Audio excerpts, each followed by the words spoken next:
ദൈവ തിരുനാമത്തിന് നന്ദിയോടുകൂടി സ്തോത്രം.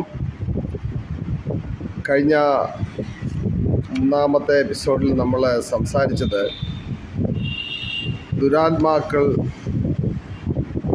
അതിനെ എങ്ങനെ വന്നുവെന്നും ദുരാത്മാക്കളെ നമുക്ക് പുറത്താക്കാൻ അധികാരമുണ്ടെന്നും ചിന്തിക്കുവാനായിട്ടിടയായത്.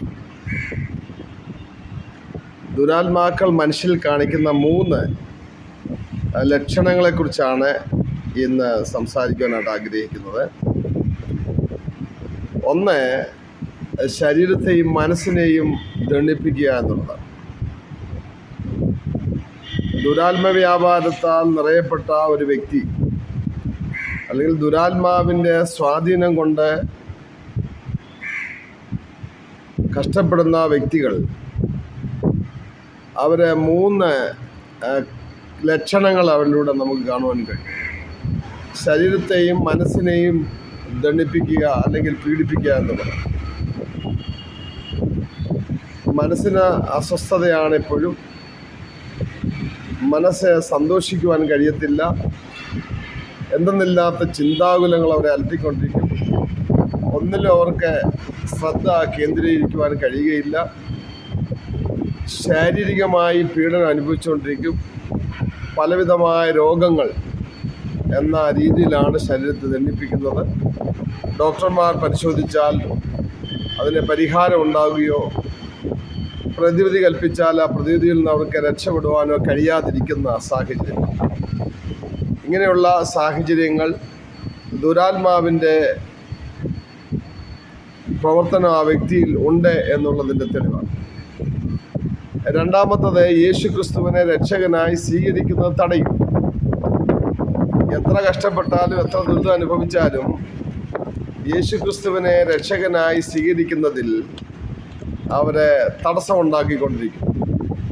അവർ സ്വീകരിക്കുക മാത്രമല്ല, മറ്റുള്ളവരെ കൂടി യേശുക്രിസ്തുവിനെ രക്ഷകനായി സ്വീകരിക്കുന്നതിന് തടസ്സങ്ങൾ ഉണ്ടാക്കുന്നു. അത് ദുരാത്മാവിൻ്റെ ഒരു പ്രവർത്തനമാണ്. മൂന്നാമത്തത്, ചിലർ യേശുക്രിസ്തുവിനെ രക്ഷകനായി സ്വീകരിച്ചിട്ടുണ്ടെങ്കിലും ഫലപ്രദമായി ദൈവത്തെ സേവിക്കുന്നതിനോ ദൈവത്തിന് വേണ്ടി പ്രവർത്തിക്കുന്നതിനോ കഴിയാതെ പോകും.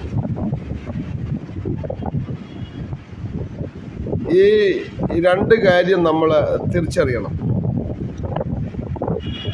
ഒന്ന്, ദുരാത്മാവുണ്ട്, അപ്പോൾ തന്നെ ജഡവുമുണ്ട് എന്നുള്ളത് മനസ്സിലാക്കണം. മനുഷ്യൻ്റെ ജഡത്തെ നമുക്ക് ക്രൂശിക്കുവാനായിട്ട് കഴിയും.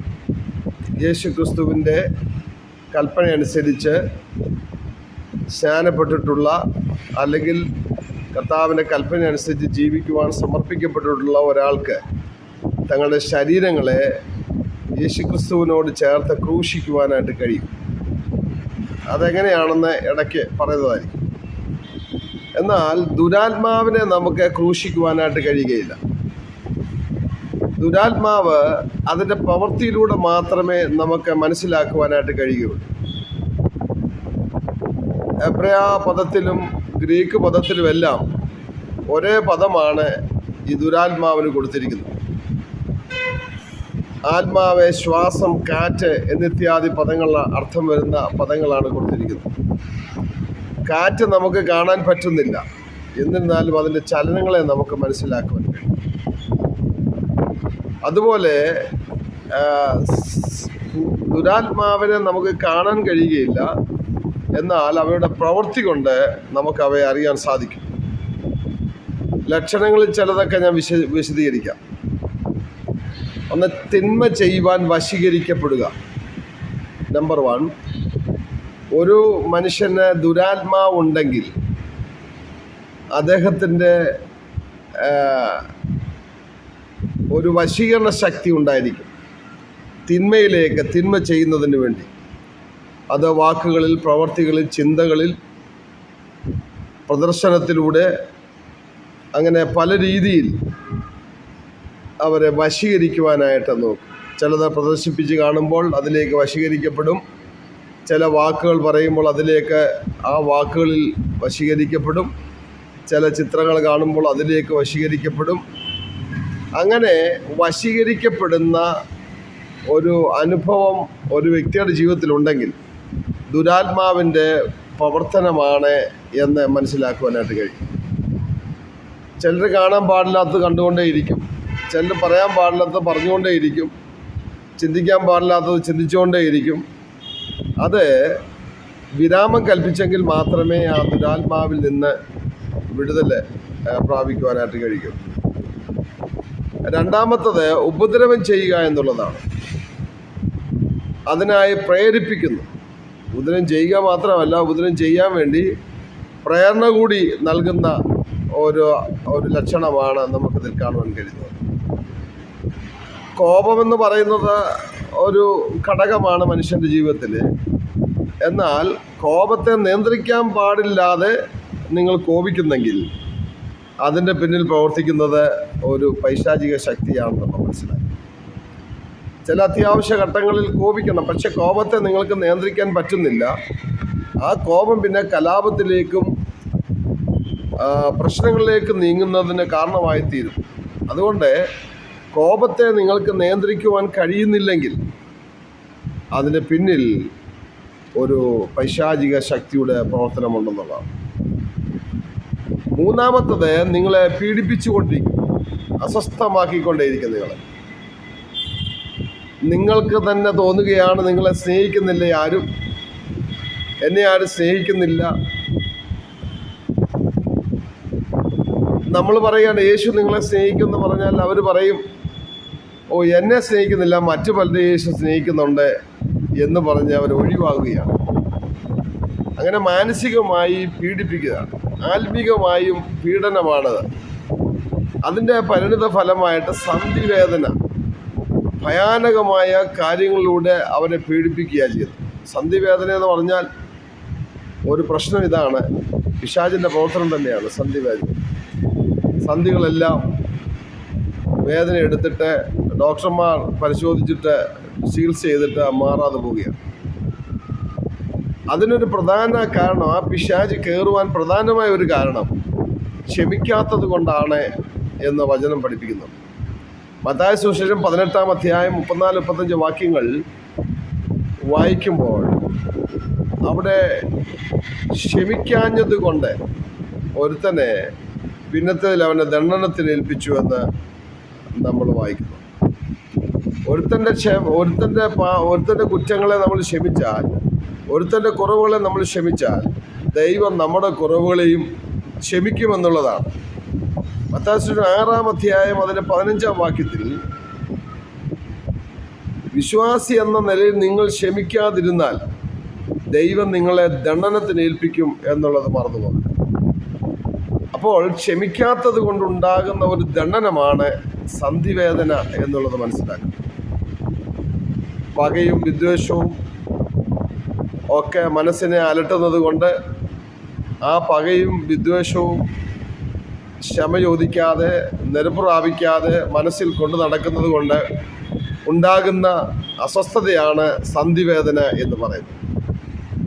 അപ്പോൾ അത് പിശാച് നമ്മളെ പീഡിപ്പിക്കുകയാണ്. അതിലൂടെ നമ്മൾ സന്ധിവേദനയിലൂടെ, ചിന്താ കുഴപ്പത്തിലൂടെ, തെറ്റായ സംശയവിചാരങ്ങളിലൂടെ ഒക്കെ നമ്മളെ വേദനിപ്പിച്ചുകൊണ്ടിരിക്കുന്ന ഒരു ദുരാത്മ വ്യാപാരമാണ് എന്നുള്ളത് മനസ്സിലാക്കുക. നാലാമത്തത്, ദുരാത്മാക്കൾ നിങ്ങളെ നിർബന്ധിക്കുന്നു. നമ്മൾ ചെയ്യാൻ ആഗ്രഹിക്കാത്ത കാര്യങ്ങൾ ചെയ്യുവാൻ അവർ പ്രേരിപ്പിക്കുന്നു എന്നുള്ളതാണ്. ചില കാര്യങ്ങളൊന്നും നമുക്ക് ചെയ്യാൻ താല്പര്യം കാണത്തില്ല. എന്നാൽ താല്പര്യമില്ലാത്ത ചില കാര്യങ്ങളിലേക്ക് ചെയ്യുന്നതിന് പ്രേരണ നൽകുന്ന ശക്തികളുണ്ട്. ആ ശക്തി ഒരു ദുരാത്മാവിൻ്റെ വ്യാപാരമാണ് എന്ന് നമ്മൾ മനസ്സിലാക്കി. ചില ദുരാത്മാക്കൾ വളരെ ഹാസ്യ രൂപത്തിലുള്ളവരാണ്, കളിയാക്കുന്ന രീതിയിലാണ്. മനുഷ്യനെ പരസ്യമായിട്ട് ആ ദുരാത്മാവ് അവരെ കളിയാക്കുന്നുണ്ട്. ഉദാഹരണം പറഞ്ഞാൽ, ഒരിടത്ത് ഒരു 22 വയസ്സുള്ള ചെറുക്കൻ അവൻ്റെ വിരല് ഇങ്ങനെ വായിലിട്ട് കുഞ്ഞുങ്ങളെ പാല് കുടിക്കുന്നത് പോലെ വിരല് ചീമ്പിക്കൊണ്ടിരിക്കുന്നു. 22 വയസ്സുണ്ട്. അത് വിരലിങ്ങനെ ചീമ്പുന്നത് അതൊരു ദുരാത്മാവാണ് എന്നുള്ളത് മനസ്സിലാക്കും. അത് ഡോക്ടറെ കണ്ട് മരുന്നൊക്കെ കഴിച്ചതാണ് അവർ, എന്നിട്ടൊന്നും അത് മാറിയിട്ടില്ല. കാരണം എന്താ?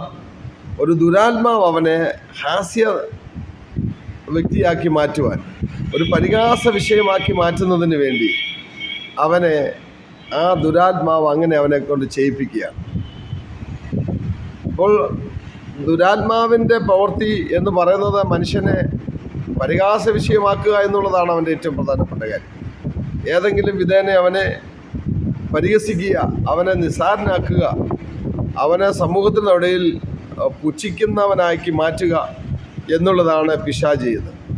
അപ്പോൾ അവനെക്കൊണ്ട് ചെയ്യാൻ പാടില്ലാത്ത കാര്യങ്ങൾ അവനെക്കൊണ്ട് ചെയ്യിക്കുന്നതാണ് ദുരാത്മാവിൻ്റെ വ്യാപാരം എന്ന് പറയുന്നത്. അഞ്ചാമത്തത്, ഭൂതങ്ങൾ, ദുരാത്മാക്കൾ വ്യക്തികളെ അടിമകളാക്കും. നല്ലതല്ലാത്ത ആസക്തികളിലേക്ക്, നല്ല ചില ആസക്തികളുണ്ട്, എന്നാൽ നല്ലതല്ലാത്ത ആസക്തിയിലേക്ക്, അടിമയിലേക്ക് കൊണ്ടുപോകുന്നത് ദുരാത്മാവിൻ്റെ വ്യാപാരമാണ്. 90% ആസക്തിയുടെ അടിമത്തിന് കാരണം ദുരാത്മാവാണ്. പല കാര്യങ്ങളിലും പല ആൾക്കാർ അടിമകളാണ്, പലതിനോടും അടിമകളാണ്, പല വിഷയത്തിൽ അടിമകളാണ്. അവർക്ക് അതിൻ്റെ അകത്തുനിന്ന് റിലീഫ് കിട്ടുന്നില്ല. ചില കാര്യങ്ങൾ അവർക്ക് തുടർമാനം ഇങ്ങനെ ചെയ്തുകൊണ്ടിരിക്കുക പ്രയോജനമില്ലാത്ത കാര്യമാണ്, അത് നല്ലതല്ലാത്ത കാര്യമാണ്. പക്ഷെ അത് ചെയ്യുവാൻ അവരെ പ്രേരിപ്പിക്കുകയോ അത് ചെയ്തുകൊണ്ടിരിക്കുകയും ചെയ്യും. അവർക്കത് ചെയ്യുന്നത് കൊണ്ട് യാതൊരു വിധമായ നേട്ടങ്ങളുമില്ല. അവരുടെ ശരീരം കളയുന്നു, മനസ്സിൻ്റെ ചിന്താക്കുഴപ്പത്തിലേക്ക് പോകുന്നു, സമയം കളയുന്നു, പണം കളയുന്നു. അവർ ചെയ്യുന്ന ആ കാര്യം കൊണ്ട് യാതൊരു വിധമായ നേട്ടങ്ങളുമില്ല. അപ്പോൾ ആ ആസക്തിയുടെ പിന്നിൽ പ്രവർത്തിക്കുന്നത് ഒരു പൈശാചിക ശക്തിയാണ് എന്നുള്ളത് മനസ്സിലാക്കും. ആറാമത്തത്, ദുരാത്മാക്കൾ നമ്മളെ അശുദ്ധമാക്കുന്നു, ഒരു വ്യക്തിയെ അശുദ്ധനായി ജീവിക്കുവാനായിട്ട് പ്രേരിപ്പിക്കുന്നു. അശുദ്ധനും വൃത്തികെട്ടവനുമാക്കുവാൻ, അശുദ്ധമായ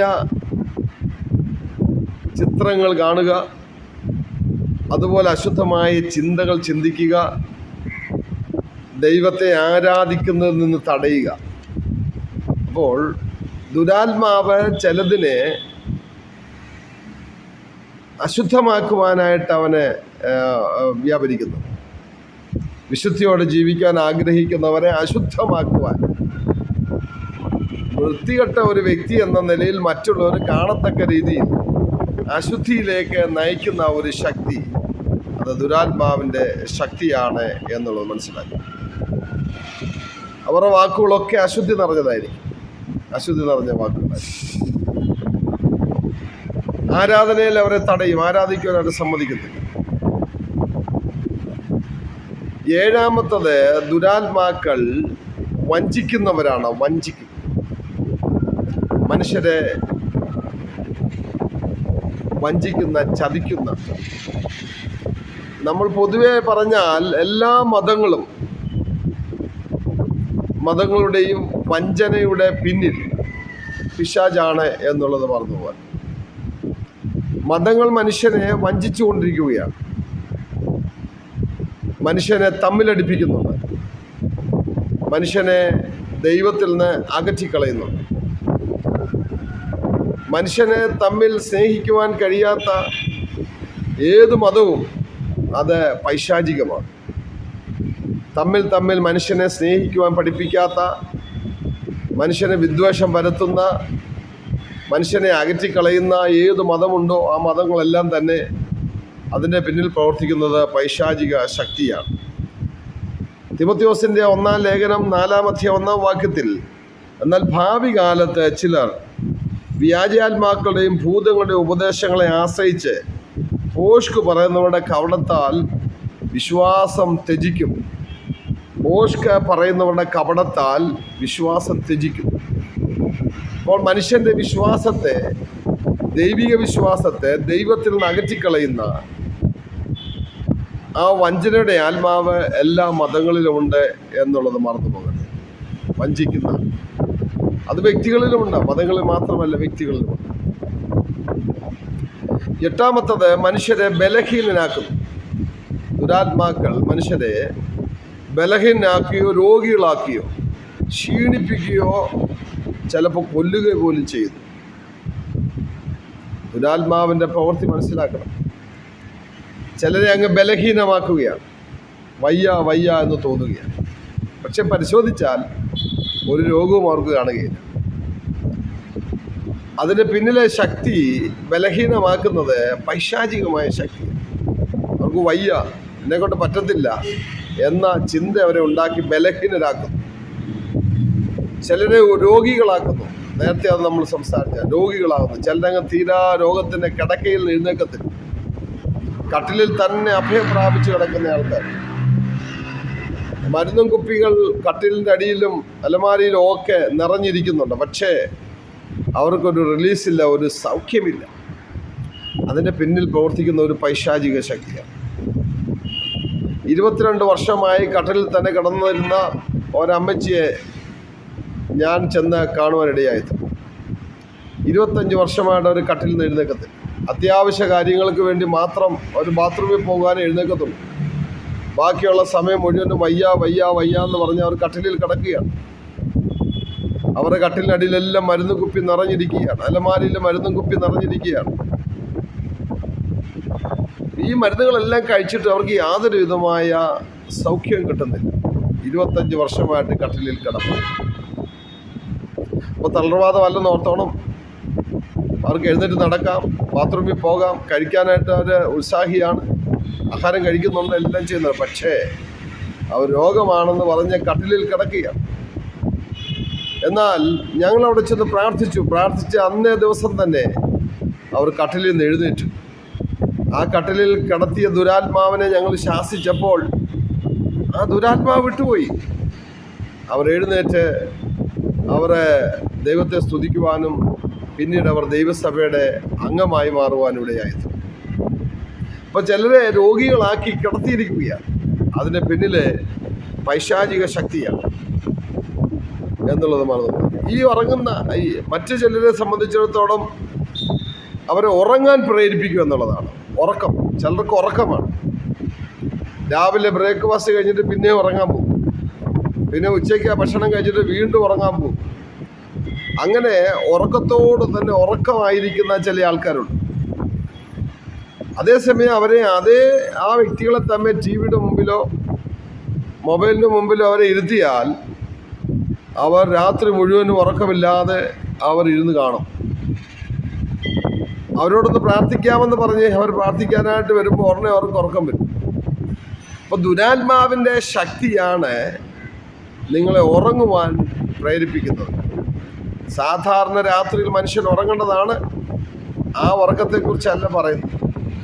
എന്നാൽ രാത്രിയും പകലും ഒരുപോലെ ഉറങ്ങുന്ന അനേക വ്യക്തിത്വങ്ങളെ എനിക്ക് കാണുവാൻ കഴിഞ്ഞിട്ടുണ്ട്. ഞാൻ നേരത്തെ ഓർപ്പിച്ചതുപോലെ രാവിലത്തെ പ്രഭാത ഭക്ഷണം കഴിഞ്ഞ് ഉറക്കത്തിന് പോകുന്നു, ഉച്ചഭക്ഷണം കഴിഞ്ഞ് വീണ്ടും ഉറക്കത്തിന് പോകുന്നു, 4 മണിക്ക് ചായയോ ചെറുകടിയോ ഒക്കെ കഴിക്കാൻ ഭാര്യ എന്ന് വിളിക്കുമ്പോൾ എഴുന്നേൽക്കുന്നു, അത് കഴിച്ചിട്ട് വീണ്ടും അല്പസമയം കറങ്ങി നടന്നിട്ട് വീണ്ടും ഉറക്കത്തിലേക്ക് തന്നെ പോകുന്ന മനുഷ്യർ. അപ്പം നമ്മുടെ സമയത്തിന് അപ്പുറത്തായിട്ട് ഉറക്കത്തിൻ്റെ ആത്മാവിനാൽ ഭരിക്കപ്പെടുന്ന അനേക വ്യക്തിത്വങ്ങളെ നമുക്ക് കാണുവാനായിട്ട് കഴിയുന്നുണ്ട്. അങ്ങനെയുള്ള വ്യക്തിത്വങ്ങൾ അവർക്ക് പൂർണ്ണമായും പൈശാചിക ശക്തിയുള്ളവർക്ക് വിടുതൽ ആവശ്യമാണ്. മരുന്ന് കഴിക്കേണ്ടെന്ന് ഞാൻ പറഞ്ഞില്ല, മരുന്ന് കഴിച്ചാലും ഇവർക്ക് വിടുതൽ കിട്ടുന്നില്ല. അങ്ങനെയുള്ള വ്യക്തിത്വങ്ങളുണ്ട്. അവർ ദുരാത്മാവിനാൽ നിറയപ്പെട്ട വ്യക്തികളാണ് എന്നുള്ളത് മറന്നു പോകാൻ. ഒരു വ്യക്തിയെ ഒരിക്കൽ ഒരാൾ പരിചയപ്പെടുത്തി. ഒരു സ്ത്രീയാണ്. അവരെ എന്തെങ്കിലും അവരുടെ ജീവിതത്തിലെ സംസാരത്തിലോ ചെയ്തികളിലോ തെറ്റ് വന്നാൽ ഉടനെ തന്നെ അവർ ഉറക്കത്തിലേക്ക് പോവുകയാണ്, പോയി കിടന്നുറങ്ങുകയാണ്. എന്തെങ്കിലും തെറ്റ് വന്നാൽ, ജീവിതത്തിൽ സംസാരത്തിലോ ഇടപാടുകളിലോ ഒക്കെ തെറ്റുകൾ വന്നുപോയാൽ അവർ പിന്നെ വെറുതെ കിടന്നങ്ങ് ഉറങ്ങും. 16 മണിക്കൂർ വരെയാണ് അവർ ഉറങ്ങുന്നത് പറഞ്ഞു. അങ്ങനെ ഉറക്കത്തിൻ്റെ ഒരു പിശാചുണ്ട്, ഉറക്കപ്പിശാച്.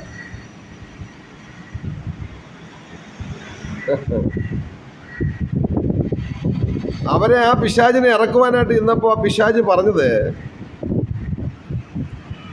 ഞാൻ അവളുടെ രക്ഷയാണ്, ഞാൻ ഇറങ്ങിപ്പോത്തില്ലെന്ന്. ഉറക്കപ്പിശാച് പറയുകയാണ്, ഞാൻ ഇറങ്ങിപ്പോകുകയില്ല, ഞാൻ അവളുടെ രക്ഷയാണെന്നാണ്. ഇങ്ങനെ ഉറങ്ങുന്നത് മയക്കുമരുന്നിനേക്കാൾ ദൂഷ്യമായ ഒരു കാര്യമാണ്. മയക്കുമരുന്ന് അടിച്ചിട്ട് ചിലരിങ്ങനെ മയങ്ങി പോകുന്നവരുണ്ട്. അതിനേക്കാൾ ദോഷമാണ് ഈ 16 മണിക്കൂറിൻ്റെ ഉറക്കമെന്ന് പറയുന്നത്. പിശാച് പറയുകയാണ് അവളുടെ ഒരു രക്ഷയാണ് ഞാനെന്ന്. ശരിയാണ്, അവൾക്ക് പ്രയാസം വരുമ്പോൾ, സങ്കടം വരുമ്പോൾ അവൾ ഉറങ്ങുകയാണ്. അത് അവൾക്ക് രക്ഷയായിട്ട് ആ പിശാച് കയറിയിരിക്കുക. അപ്പോൾ ഇങ്ങനെയുള്ള ദുരാത്മാവിൽ നിന്ന് നമ്മുടെ പ്രിയപ്പെട്ടവർക്ക് വിടുതൽ ആവശ്യമുണ്ട്. അങ്ങനെ വിടുതൽ ആവശ്യമുള്ള ആൾക്കാർ ദൈവസന്നിധിയിൽ നിങ്ങൾ പ്രാർത്ഥിക്കണം. എന്നെ അലട്ടുന്ന, എന്നെ വശീകരിക്കുവാൻ നോക്കുന്ന, എന്നെ അടിപ്പെടുത്താൻ നോക്കുന്ന ഈ ശക്തിയിൽ നിന്ന് എനിക്കൊരു വിടുതൽ ആവശ്യമാണ് എന്ന് നിങ്ങൾ ദൈവത്തോട് പ്രാർത്ഥിക്കണം. നിങ്ങൾ കുറ്റങ്ങൾ ഏറ്റു പറയണം. കുറ്റങ്ങൾ ദൈവസന്നിധിയിൽ നിരത്തിവെച്ച് നിങ്ങൾ പാപത്തോട് യാത്ര പറഞ്ഞ് വിശുദ്ധിക്ക് വേണ്ടി ജീവിക്കുവാൻ നിങ്ങൾ തീരുമാനിച്ചാൽ തീർച്ചയായും ഈ ദുരാത്മാവിൽ നിന്ന് നിങ്ങൾക്ക് വിടുതൽ കിട്ടും. ദുരാത്മാവിൻ്റെ വിടുതൽ എങ്ങനെയാണ് ലഭിക്കുന്നത് എന്നുള്ളത് വിശദമായിട്ട് ഇത് കേട്ടതിന് ശേഷം അവസാനമായിട്ട് പറയുന്നുണ്ട്. ജീവിതത്തിൽ ഒന്നും സാധിക്കാൻ പറ്റാതെ വണ്ണം കുഴഞ്ഞവരായി, സന്തോഷിക്കുവാൻ കഴിയാതെ വണ്ണം ചിലതിൻ്റെയൊക്കെ ആസക്തിയുടെ അടിമകളായി പോകുന്ന വ്യക്തിത്വങ്ങളിൽ നിന്ന്, അവരെ അലട്ടുന്ന പൈശാചിക ശക്തിയിൽ നിന്ന്, സ്വാധീന ശക്തിയിൽ നിന്ന് വിടുതൽ കിട്ടുവാൻ ദൈവത്തിൻ്റെ പ്രമാണങ്ങളിലൂടെ സഞ്ചരിച്ചാൽ നിങ്ങൾക്ക് തീർച്ചയായിട്ടും വിടുതൽ കിട്ടും. നേരത്തെ ഞാൻ ഓർപ്പിച്ചിട്ടുണ്ട്, പിശാചുക്കളെ ഇറക്കുവാനുള്ള അധികാരം നമുക്കുണ്ട്. പിശാച് എവിടെ നിന്ന് വന്നാലും അതിനെ ഇറക്കുവാനായിട്ട് കഴിയുന്നതാണ്. ഇറങ്ങത്തില്ല എന്ന് പേടിച്ച് ഭയപ്പെട്ട് ജീവിക്കുന്ന ആരെങ്കിലും ഉണ്ടെങ്കിൽ ഈ വചനം കേൾക്കുമ്പോൾ നിങ്ങളെ തന്നെ ശോധന ചെയ്യുക. നിങ്ങൾക്കൊരു വിടുതൽ ദൈവം നൽകുവാൻ ശക്തനാണ്. അത്രമാത്രം ശക്തിയുള്ള ദൈവത്തിൻ്റെ വചനമാണ് നമ്മുടെ കയ്യിൽ തന്നിരിക്കുന്നത്. ആ വചനത്തിൻ്റെ ശക്തിയെ മനസ്സിലാക്കി വിജയകരമായൊരു ക്രിസ്ത്യ ജീവിതം ചെയ്യുവാൻ ദൈവം നിങ്ങളെ സഹായിക്കട്ടെ എന്ന് പ്രാർത്ഥിച്ചുകൊണ്ട് ഞാൻ വാക്കുകളെ അവസാനിപ്പിക്കുന്നു. ദൈവം നിങ്ങളെ ധാരാളം അനുഗ്രഹിക്കുമാറാകട്ടെ. God bless you.